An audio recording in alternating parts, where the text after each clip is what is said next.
If you want to film something like this and then edit it like this and do it all on one of these, then you'll love this and this. And I'm going to show you the settings to film with on Filmic Pro and the steps to edit with on Lumafusion. But first, this all started because I wanted to see what it would take to get that cinematic look just by using my iPhone. I wanted to take a few ordinary shots with the Filmic Pro video app and then edit them on my phone with the Lumafusion editing app. So I headed to the beach.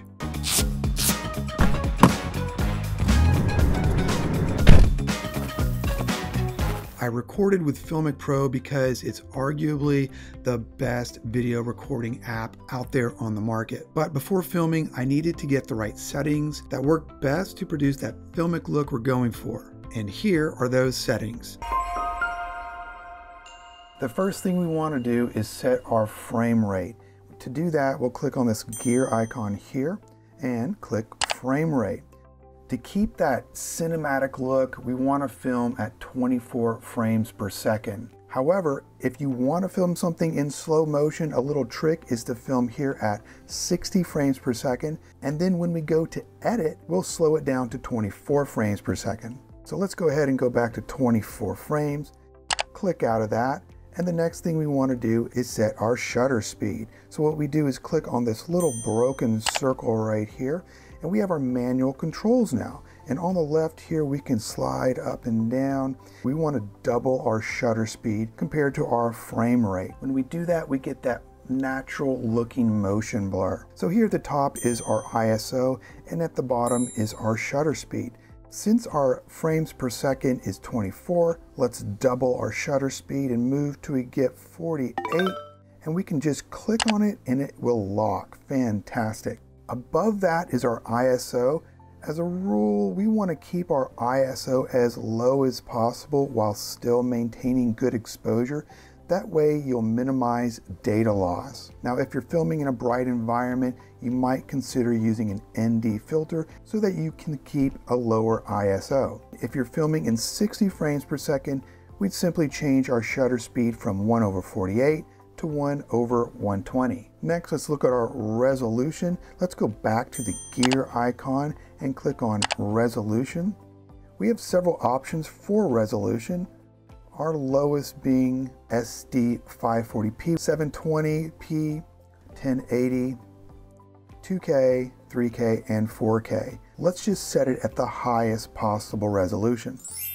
Right below that, we have our bit rate. We have 4 choices here. We have economy, Apple standard, Filmic quality, and Filmic extreme. Let's keep it at the highest setting so we can possibly have the highest quality video allowed. Great, now we have one more thing to do. Here at these 3 overlapping circles at the bottom left, let's click on that, and we have our option here, which is white balance. In here at the bottom right, we have 3 possible settings. So we have our orange, blue, red. The blue setting is just your automatic white balance. I suggest going to orange, which locks your white balance as soon as you hit the record button. Now you're all set to film. I chose Lumafusion for my editing app, again, because it's arguably the best video editing app for iOS. It's a robust piece of software and there's so much you can do with it. But today, let's just look at what it takes to get that soft cinematic look.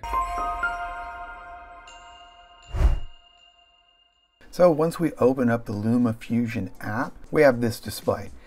The first thing we want to do is create a project. So if we go down to the bottom left and hit this plus sign, we have these options. Let's go ahead and give it a name. Let's just say my edit.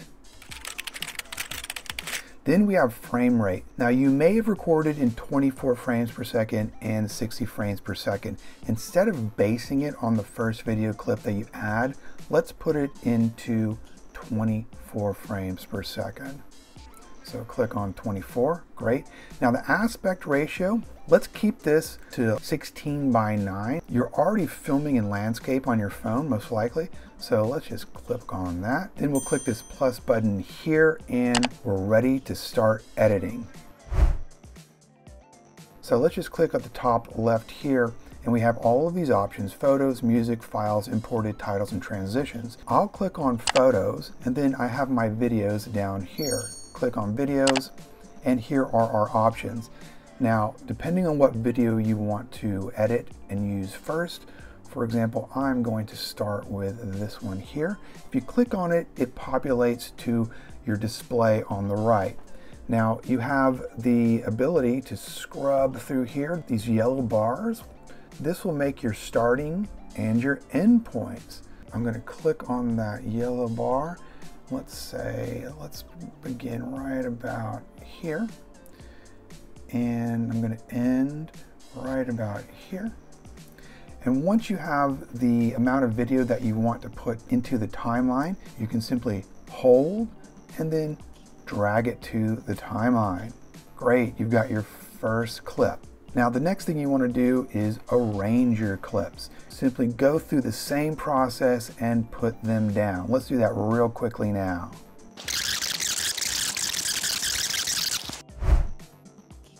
The next thing you want to do is adjust the speed. Now we're editing in 24 frames per second, but I'm going to put all of the video in slow motion. So I'm going to take my 60 frames per second video and slow it down to 24 frames per second, giving it that nice cinematic slow motion look. In order to do that, let's double tap our first clip right here. Now notice we're at 1.00 times. This is normal frame rate, 100%. Since we're filming in 24 frames per second, we have this notch here that's already ready for us to slow things down. Slide it on over to 0.40 and we've matched our frame rate. We can come up here and click on the left arrow and it's extended. Now if we play it, it's in slow motion. Fantastic. Next, you have the option to stabilize footage. If you double click on a clip and you click this icon right here, you have the option to stabilize. This is a really powerful tool, but all you really need to do here where it says lock and load stabilization by core melt, just click on that button and it will render, and then you'll have a more stable video. After that, we have sound. You have the option for each clip to adjust the gain, to lower the volume and to increase the volume. But instead of that, you can just click out here, and on our timeline here, you have the option of taking out the sound entirely like I've done, or adjusting it for the entire timeline clip right here like so. But I'll just take out the volume entirely, because in a moment we're going to add our own music. Next, let's go ahead and change some of the looks on here. Now, scroll to a section that you want to change the highlights, the colors, and double tap your clip and go to the color and effects tab here. Now you have a lot of presets if you want here, and there are a lot to choose from. There are presets up here as well at the very top, but let's go ahead and just click on original, which will bring up our options here at the bottom. Now what I might want to do is give it a little more contrast and then a little more saturation. Let's take the shadows, bring them down a little bit. You can play with it as you see fit and click out. Now if I want to apply these changes to all the other clips, here's a trick. What we can do here is on that clip that we've changed, go to our clipboard here. Now we have the option to copy these attributes. These particular attributes are only the one here on the right, so I've deselected the others. What we'll do here is copy, and then we can select all of the other clips here by selecting this checkbox here. And if you move through here, we can choose all of the clips just by moving these two over the entire timeline. You see everything's highlighted in blue. And then we can go back to our clipboard and press paste. Now all of these adjustments have been attributed to every clip throughout the entire timeline.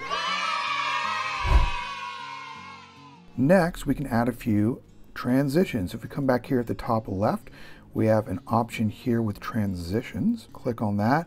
Now you have a lot of options here, but we'll just stick to 2 for today, real simple ones.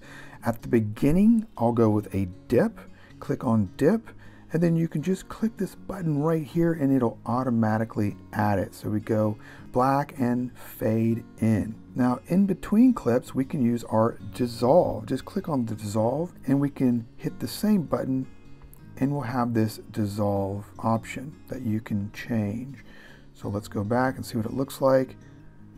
Fade in and dissolve. Pretty good. And you can do that throughout the rest of your timeline. So once we've got our transitions in, we can choose some music. If we tap again at the top left, I have my music in iTunes, and if I click on music, it'll be accessible here. Go ahead and click on one of those here. I'm going to go with the Heavenly Waterfall. We have our songs here. I already have a pre-selected amount that I want to put into the timeline, and all you need to do is scroll right about here, and this bottom section here is where the audio will be placed. I just tap, hold, and drag it to the bottom, and I've got my music. Now you can play with your timeline a little bit and make a few adjustments so that the video matches the music and it all flows together as best possible. Final thing we want to do to add that really cinematic look is to go ahead and add black bars at the top and bottom of our video.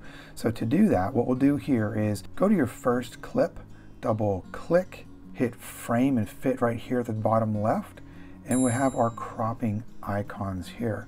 Now we want to crop the top and the bottom. You see how we can do that right here? We can either scroll across here or we can click on the pencil icon here and adjust it manually in there. Let's just go ahead and scroll to 13. I want to go to dial it in to exactly 13 here. And we want to do the same with the bottom. Let's just scroll to 13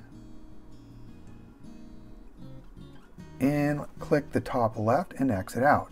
Now we have that cinematic look, and we want to apply this to all of our other video clips. Now in order to do that, it's the same thing we did just a moment ago. Click right here, hit copy, click this check button here, and we're going to scroll through everything so everything's highlighted, and then we can go to the clipboard again, and we're only going to paste the attributes here on the left. So we're going to deselect all of these others, and now we'll click paste, and it's been applied to everything in our timeline. All that's left now is to export, and to do that you just click right down here at the bottom. You have a few options here, but I'm going to export as movie. I'll put it into my photos. And you have a few options here as well. What I suggest here is to change your resolution. You can change it from 4K to something smaller if other people are going to view it on their desktop, but I'm going to go with 1080p. So the file size is a little smaller, and we'll just go up here in the top right and click export. And there you go, you filmed and edited your video all entirely on the iPhone.